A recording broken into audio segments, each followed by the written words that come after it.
Yan. So dito mga boss, bago nyo ipasok ito ng sabay, kasi may hirapan kayo maglagay ng clutch spring dito.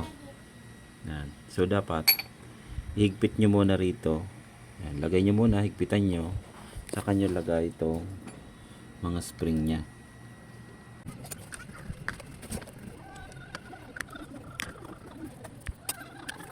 Tapos ayusin nyo na.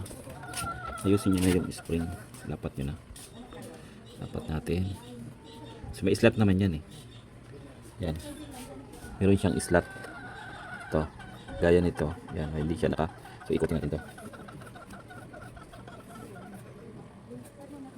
Yan. Dito isa. Ikot ulit. Yan. Dapat. Ito. Yan. Naka ano siya. Yun. So ayan. Nakalapat na siya. Lapat. Yan. Lapat yung mga spring. Saka natin higpitan. Higpitan natin. Para siguradong higpit. Tapos maganda yung lapat ng mga clutch spring. So tatanggalin na natin to. Tanggalin na natin. Tanggalin na natin to. So di na kayo mahihirapan kasi buo na siya. Saka natin isasabay. Kakabit na natin to. Tapos ito. Yan. Yung timing niya dito. Kabit na natin.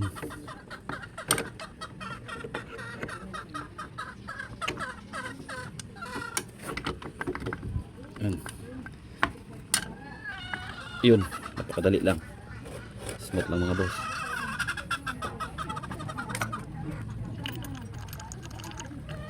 Natin yung nut. Yung clutch yung mga boss yung clutch yan, yung may butas na yan tatapat nyo rito dito yan, para di matakpan yung oil passage. Hanapin nyo lang. So yan mga boss yan, nakatapat yung butas dito. Tapos itong lock yan. Okay natin yung lock.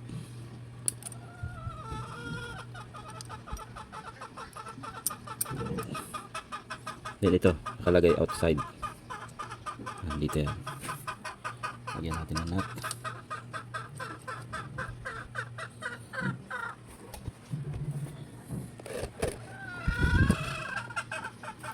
Higpit.